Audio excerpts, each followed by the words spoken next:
නැද්ද? හැප්පුවා නේද මගේ කාර් එක? අනේ මැඩම් මට සමාවෙන්න. මට එකපාරට කැරකිල්ලක් වගේ ආවා. මට මුකුත් පේන්නේ නැතුව ගියා. තමුසෙට කැරකිල්ල නම් ගෙදර ඉන්න එපයි. දන්නවද මේ කරපු විනාශයේ තරම? මේක ගොඩක් වටින කාර් එකක්. අනේ අයියේ මං ඇත්තටම අසනීපෙන් ඉන්නේ. අසනීපයි නම් තමුසේ ගෙදර ඉන්න එපයි. මෙහෙ මොකටද එන්නේ?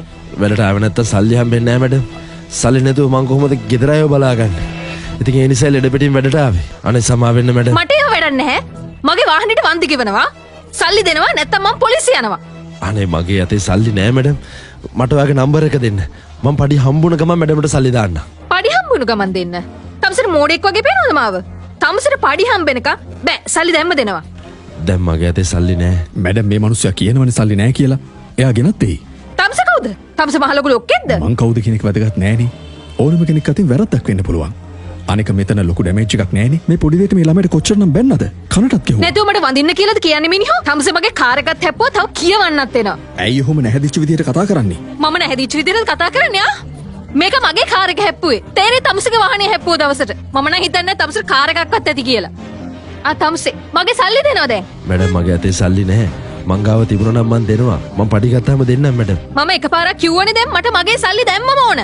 මැඩම් පොඩ්ඩක්වත් මනුස්සකමක් නැද්ද? මගේ මනුස්සකම නැද්ද? තමුසේ එහෙනම් ඒක පෙන්නනවා. එයා වෙනුවට සල්ලි දෙනවා. කියනවා. තමුසේ දෙනවද?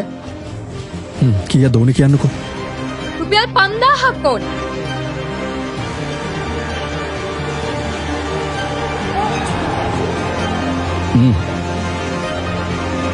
තමුසේ ආයි මගේ වාහනේ අල්ලලවත් තිබුණොත් මම තමුසේව හප්පනවා මේ වාහනේම. අපි යමු රමේෂ්.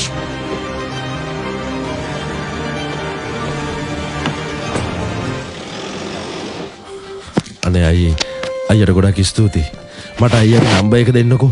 මං පඩි හම්බුන ගමන් අයියට සල්ලි ඔක්කොම ටික දාන්නම්. ඒක මොකද්ද? අද අසනීපයි නේද? හොඳට විවේක ගන්න.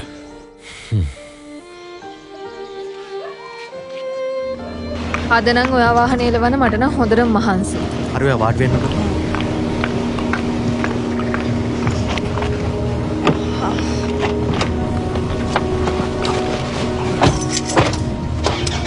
පරිස්සමෙන් ගන්න. මෙතනින් ගන්න අමාරුයි නේද? නෑ මං ගන්නම්. අරේ මොකද්ද ඔයා මේ කළේ? ඉක්මනට පස්ස ගන්න. ඉක්මනට.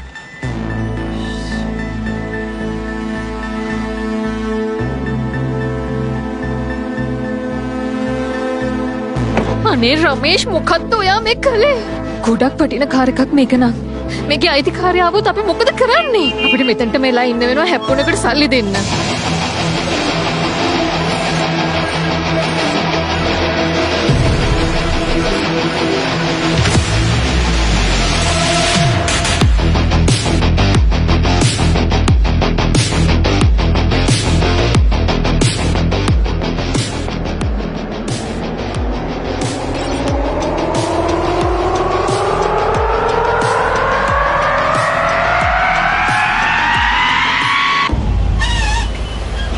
මේ ඔයාගේ කාර් එකද? ඔව්. ඔයා මොකද්ද මේ කළේ? අපිට සමාවෙන්න අපි දැක්කේ නැහැ. ඒකට කමක් නැහැ. මේ වුණ අලාභයට මට සල්ලි දීලා ඔයාලම මෙතනින් යන්න පුළුවන්. සල්ලි කීයක් ඕනේද? මම හිතන්නේ ලක්ෂ 2-3ක්වත් යයි මේ ඩැමේජ් එක හදන්න. ලක්ෂ 3? ඔයා විහිළු කරනවද? අපි ලක්ෂ 3ක් ගෙවන්නේ කොහොමද? ඉතින් ඔයාලා මගේ වාහනේ හැප්පුවනම් ගෙවන්න ඕනේ නේ. ලක්ෂ 3ක් කියන්නේ පොඩි ගාණක් නෙවෙයිනේ. අපි කොහොමද එච්චර ගාණක් හොයන්නේ? ඒක මම දන්නේ නැහැ. කොහොම හරි මට මගේ අලාභයට සල්ලි ඕනේ. අනේ පොඩ්ඩක් තේරුම් ගන්නකෝ. ලක්ෂ 3ක් කොහොමද එකපාර දෙන්නේ? තේරුම් ගන්න? එදා අර පිරිමි ළමයි තත්ත්වය ඔයාලා තේරුම් ගත්තද? එදා ඔයාලගේ කාර් එකට පොඩි හීරීමක් විතරයි උනේ. ඒකට රුපියල් 2000ක් යයි. කම්බුවටත් ගහලා ඒ මදිවට 5000කුත් ගත්තා. ඉතින් මං කොහොමද ඔයාලට සමාව දෙන්නේ? ඉතින් කොහොමද ඔයාලා මට කියන්නේ මට ඔයාලගේ තත්ත්වය තේරුම් ගන්න කියලා? අනේ අපිට සමාව වෙන්න මට ඒක ඒ වෙලාවේ තේරුම් ගන්න බැරි වුණා. මට ඔයාලගේ සල්ලි ඕනේ නැහැ. මට මේ කාර් එක හදාගන්න පුළුවන්. නමුත් හොඳට මතක තියාගන්න.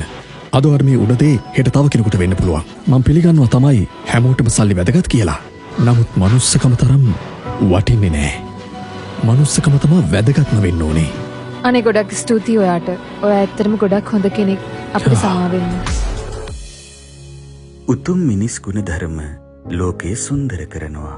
තවත් අයෙකු දෙස කරුණාවෙන් බැලීමත් උතුම් දෙයක්. ජාති ආගම් දුප්පත් පොහොසත් උස් පහත් ભેද නොසලකා එකම මිනිස් පවුලක් ලෙස කරුණාවෙන් මෛත්‍රියෙන් එකිනෙකාට උපකාර කරමින් වාසය කරන්නට සියලු දෙනාට සිත් පහළ වේවා.